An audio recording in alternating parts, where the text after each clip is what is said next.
Good morning, everyone. So, today's video lecture is on topic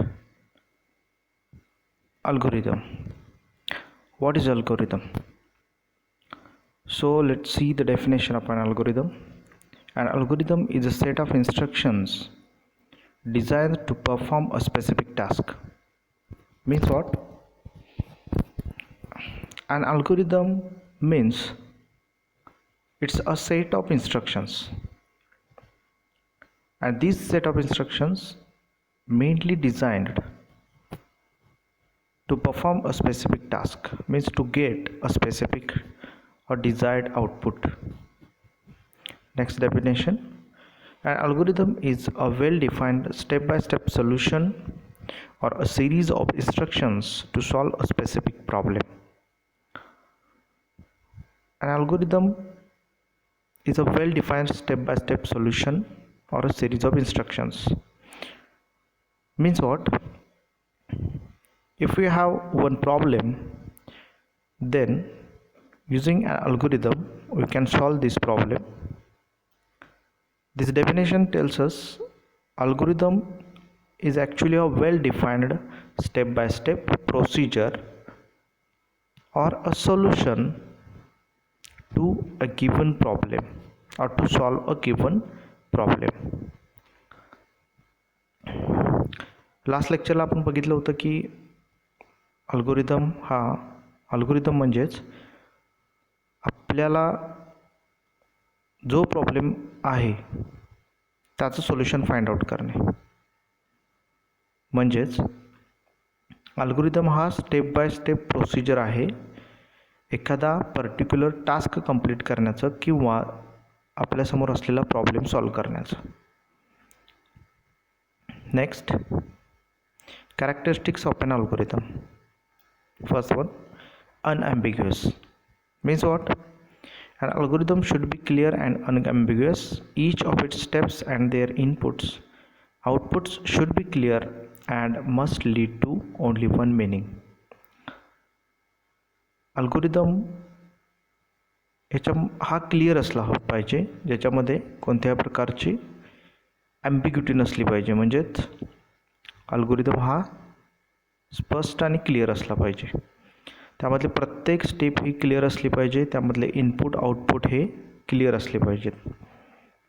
next, input. An algorithm should have 0 or more well defined inputs output. An algorithm should have 1 or more well defined outputs and should match the desired output. Means what? Input and output, these are two basic components in algorithm. Every algorithm accepts at least 0 or more well defined inputs, and it gives at least 1 or more well defined outputs. Next, finiteness. Means an algorithm must terminate after a finite number of steps. म्हणजेच algorithm हा नेहमी एका ठराविक steps नंतर stop झाला पाहिजे. अर्थात तो फायनाईट असला पाहिजे, म्हणजेच मर्यादित असला पाहिजे. Next, feasibility. It should be feasible. Means what? Algorithm should be feasibility with the available resources. म्हणजेच एखादी गोष्ट जर आपण करत असू तर ती फिजिबल आहे का नाही हे आपण फाइंड आउट करतो. सिमिलरली आपला अल्गोरिदमसुद्धा हा फिजिबल असला पाहिजे with respect to the available resources. म्हणजे आपल्याकडे जे रिसोर्सेस अवेलेबल आहेत त्याच्यामध्ये तो फिजिबल असला पाहिजे. अर्थात त्याला आपण म्हणू शकतो की तो पॉसिबल असला पाहिजे. त्याचं जे आउटपुट आपण मिळवणार आहोत ते फिजिबल किंवा पॉसिबल असलं पाहिजे. Next, independent. An algorithm should have step-by-step directions which should be independent of any programming code. Means what? Algorithm is different thing and programming or coding is different thing. So an algorithm should have step-by-step directions, and that step-by-step directions are independent of any programming language. म्हणजेच अल्गोरिदमच्या ज्या काही step आहेत, जे काही procedure आहे ती कुठल्याही प्रोग्रॅमिंग लँग्वेजपेक्षा इंडिपेंडंट असली पाहिजे. म्हणजेच पर्टिक्युलर लँग्वेजसाठी पर्टिक्युलर अल्गोरिदम असं होता कामा नये. तुमचा अल्गोरिदम हा कोणत्याही लँग्वेजशी कनेक्टेड नसला पाहिजे. Next, advantages of an algorithm. First one, it is stepwise representation of a solution to a given problem which makes it easy to understand. Algorithm, we say that it is a step-by-step procedure to solve a given problem or to get a desired output. Means what? एखादा problem आपण solve करत असताना जर तो step by step केला तर तो problem easily आपण सॉल्व करू शकतो किंवा ते आउटपुट आपण इझिली मिळवू शकतो. So this is the advantage. Next is an algorithm uses a definite procedure. Means what? An algorithm uses a step-by-step procedure or step-by-step representation or step-by-step solution, and this procedure or this step-by-step set of instructions must be definite. म्हणजेच अल्गोरिदमच्या ज्या काही steps आहेत त्या मर्यादित असल्या पाहिजेत. Okay, त्या कुठेतरी एंड झाल्या पाहिजेत. Okay, so it becomes an advantages. It is not dependent on any programming language, so it is easy to understand for anyone even without programming knowledge. As I said, programming language is different, coding is different, and algorithm is different. So algorithm is became a easy tool to solve any particular problem. Algorithm is very easy to understand because anyone can easily do this. Okay, coding is another part. Coding आणि algorithm यामध्ये फरक आहे. Algorithm ही problem सॉल्विंगची एक method आहे. Okay, ती easily कोणीही adopt करू शकतं किंवा कोणीही समजून घेऊ शकतं. Next, every step in an algorithm has its own logical sequence, so it is easy to debug. म्हणजेच काय, अल्गोरिदमची प्रत्येक स्टेप हा एक सिक्वेन्स आहे, एक प्रोसिजर आहे, आणि त्यामुळे ती एकदा प्रोसिजर समजून घेण्यास इझी आहे आणि एकदा अल्गोरिदम समजला तर कोडिंग आपणाला सोपं जातं. Next, by using algorithm, the problem is broken down into smaller pieces or steps. Hence, it is easier for programmer to convert it into an actual program. Okay, this is also an important advantage. Actually, algorithm ची definition अशी आहे की algorithm हा step by step इन्स्ट्रक्शनचा set आहे किंवा ही procedure आहे. त्यामुळे होतं काय की जो तो आपल्याला दिलेला प्रॉब्लेम आहे तो पार्ट्समध्ये डिवाईड होतो आणि ते स्मॉलर पार्ट्स ज्यावेळेला आपण डिवाईड करतो प्रॉब्लेम, त्यावेळेला स्टेप बाय स्टेप आपण तो इझिली अंडरस्टँड करू शकतो, समजून घेऊ शकतो, आणि यामुळं कोडिंग किंवा प्रोग्रॅमिंग करणंसुद्धा इझी होतं. That is the advantage. Next, disadvantage. There also are some disadvantages. Which are they? First, an algorithm is time consuming. Sometimes algorithm becomes a time consuming process. काही वेळेला हे वेळ खाऊ प्रोसेस होते. Next, difficult to show branching and looping in algorithm. Okay, this is also disadvantage. Actually looping and branching, these are the control statements in the programming language. ज्या वेळेला आपण हे लूपिंग किंवा ब्रांचिंग इम्प्लिमेंट करतो अल्गोरिदममध्ये, त्यावेळेला आपल्याला ते इम्प्लिमेंट करण्यासाठी डिफिकल्टी येऊ शकते. ओके, ब्रांचिंग लूपिंग स्टेटमेंट आपण कोडिंगमध्ये नंतर बघणार आहोत किंवा शिकणार आहोत. Big task are difficult to put in algorithm. बघा, बऱ्याच वेळा कोडिंग एका ठराविक लिमिटपर्यंत असेल किंवा आपला प्रोग्रॅमचा स्कोप कमी असेल तर अल्गोरिदम इम्प्लिमेंट करणं सोपं आहे. म्हणजेच छोट्या प्रोग्रामसाठी, छोट्या ॲप्लिकेशनसाठी, कोडिंगसाठी अल्गोरिदम सुटेबल आहे. पण ज्यावेळेला कोड इन्क्रीज होतो, ज्यावेळेला मोठे ॲप्लिकेशन्स बनवायचे असतात, म्हणजेच मोठे प्रॉब्लेम्स असतात, त्यावेळेला अल्गोरिदम एक डिफिकल्ट प्रोसिजर होऊन जाते. Next, how to write an algorithm.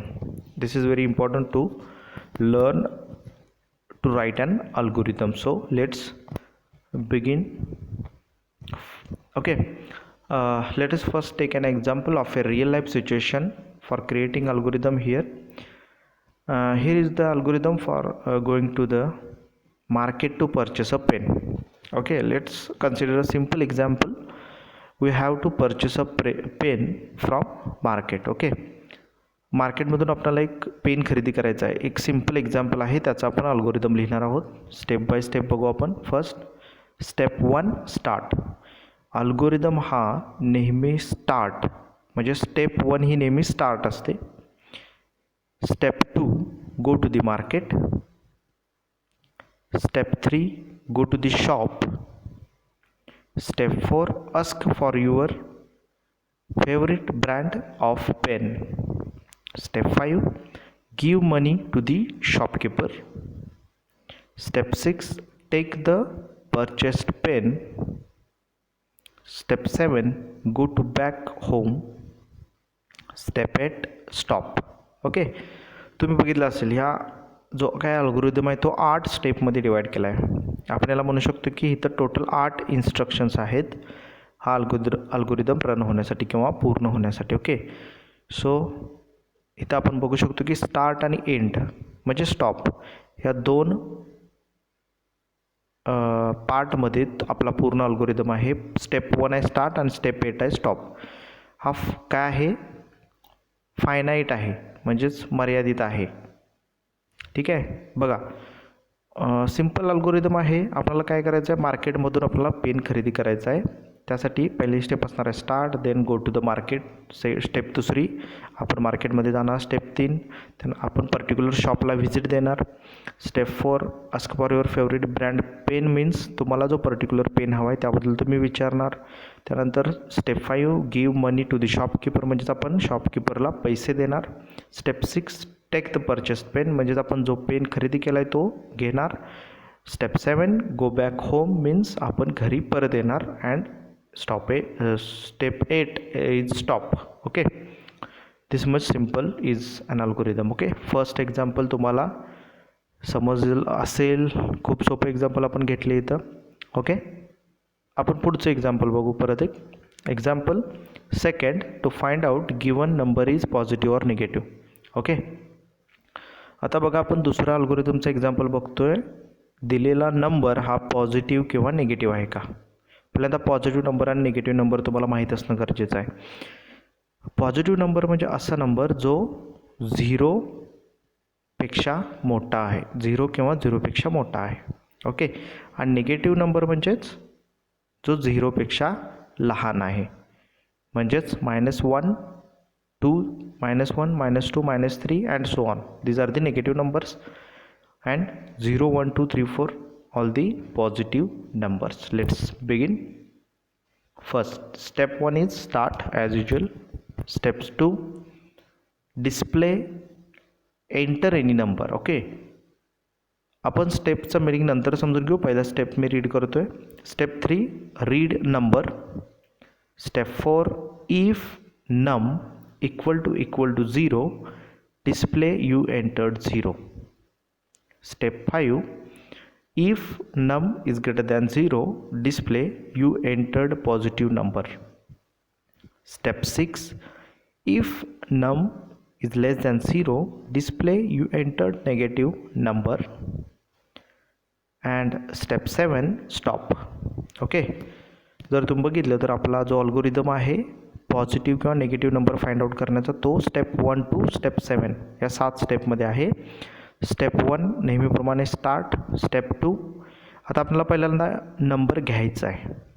Okay, number घ्यायचा आहे युजरकडून, म्हणजेच आपण युजरला पहिला मेसेज डिस्प्ले करणार. म्हणून मी डिस्प्ले हा वर्ड इथे लिहिला आहे. डिस्प्ले हा वर्ड कधी लिहितो आपण, ज्या वेळेला आपल्याला एखादा मेसेज डिस्प्ले करायचा असतो स्क्रीनवर. ओके, तर स्क्रीनवर मेसेज डिस्प्ले काय करणार आपण, एंटर एनी नंबर. कारण पॉझिटिव्ह निगेटिव्ह फाइंड आउट करण्यासाठी पहिल्यांदा आपल्याला नंबर एंटर करून घ्यावा लागेल. त्यासाठी मी फक्त मेसेज दिला की डिस्प्ले डबल कोटमध्ये मी मेसेज दिला एंटर एनी नंबर. ओके, हा मेसेज युजरसाठी असेल. जसं तुम्ही ATMवर गेल्यानंतर ATM इन्सर्ट करता, बरोबर. तुम्हाला ते मशीन सूचना देत असतं, insert your card, then enter your pin, then enter your amount. Okay, या सगळ्या सूचना तुम्ही फॉलो करता, तुम्हाला मेसेज येईल तसा. सिमिलरली इथंसुद्धा आपण डिस्प्ले म्हणजे ती सूचना देणार, डिस्प्ले एंटर एनी नंबर. ठीक आहे. Step 3 read number. आता सूचना दिल्यानंतर युजर काय करेल, नंबर एंटर करेल, तो नंबर रीड करायला पाहिजे, त्यासाठी रीड. लक्षात ठेवा, डिस्प्ले, रीड हे कीवर्ड्स आहेत, म्हणजे आपण हे असेच यूज करणार अल्गोरिदममध्ये. ठीक आहे. त्यामुळं रीड म्हणजे नंबर ॲक्सेप्ट करणं, इनपुट करून घेणं. जसं तुम्ही पिन तुमचा ATM कार्डवर पिन एंटर करता, ओके, तिथे मेसेज येतो एंटर युअर पिन, त्यावेळी तुम्ही पिन एंटर करता ATMवर. सिमिलरली इथं रीड नंबर म्हणजे एकदा का तुम्ही मेसेज दिला स्टेप 2ला एंटर एनी नंबर की लगेच युजर नंबर एंटर करेल, तो नंबर ॲक्सेप्ट केला पाहिजे. त्या ॲक्सेप्ट करण्यासाठी read num. Then step 4 is if num equal to 0. आता इथे चेक करायचं आहे, युजरने एकदा नंबर दिला की तो चेक केला पाहिजे की तो 0 आहे का 0पेक्षा लहान आहे का 0पेक्षा मोठा आहे. ठीक आहे. बघा, if num equal to 0 display you entered 0. आता डिस्प्ले मी जसं मगाशी म्हटलं की तुम्हाला मेसेज दिसतो डिस्प्लेमुळं, डिस्प्ले डबल कोटमध्ये तो मेसेज आहे, म्हणजे दिसणार तुम्हाला काय आउटपुट, यू एंटर्ड 0. युजरनं जर 0 एंटर केलं तर यू एंटर 0 असं दिसणार, कारण चेक काय केले कंडिशन इफमध्ये, इफ नम इक्वल टू 0. ठीक आहे. Next step 5 if num is greater than 0, म्हणजेच 0पेक्षा मोठा आहे का नम असेल तर display you entered positive number. आता इफ थोडंसं समजून घ्या. इफ आणि त्याच्या ब्रॅकेटमध्ये जी कंडिशन असते ती ट्रू किंवा फॉल्स हे दोनच प्रकारात चेक केले जाते. म्हणजे जर वरची स्टेप 4 बघितला, इफ नम इक्वल टू 0 म्हणजेच इफ म्हणजे जर ब्रॅकेटमध्ये कंडिशन बघा, जर नंबर हा 0 असेल तर इक्वल टू 0 असेल तर डिस्प्ले यू एंटर्ड 0, तरच डिस्प्ले होणार. लक्षात घ्या, जर नंबर 0 नसेल तर डिस्प्ले त्याच्या पुढचा पार्ट डिस्प्ले होणार नाही. स्टेप 5ला जाणार. Step 5 if number greater than 0 असेल, जर नंबर दिलेला 0पेक्षा मोठा असेल तर display you entered positive number. And step 6 if number is less than 0, जर तो 0पेक्षा लहान असेल तर display you entered negative number. काय करणार आपण, डिस्प्ले करणार की you entered negative number. And last step 7 is stop. Okay, this is very simple algorithm. I think समजलं असेल तुम्हाला. ओके, काही शंका असेल तर आपण ऑनलाईन लेक्चरला डिस्कस करणार आहोतच. ह्याच्यानंतर तुमच्यासाठी होमवर्क आहे. Homework number 1, write an algorithm to display message this is my first program. तुम्हाला अल्गोरिदम लिहायचा आहे की त्याच्यामध्ये फक्त मेसेज डिस्प्ले करायचा आहे. This is my first program, हा, बाकी काही करायचं नाही. ओके. And second algorithm is write an algorithm to calculate addition of 2 numbers. Okay, write an algorithm to calculate addition of 2 number, म्हणजे तुम्हाला 2 नंबरची ॲडिशन करायची आहे, हा अल्गोरिदम लिहायचा आहे. ठीक आहे. आय होप तुम्हाला दोन्ही होमवर्क करता येतील. जर नाही आले, काही अडचण येत असेल तर आपण ऑनलाईन लेक्चरला डिस्कस करणार आहोत. Okay, try your self. आपण नेक्स्ट लेक्चरला डिस्कस करू. Thank you very much.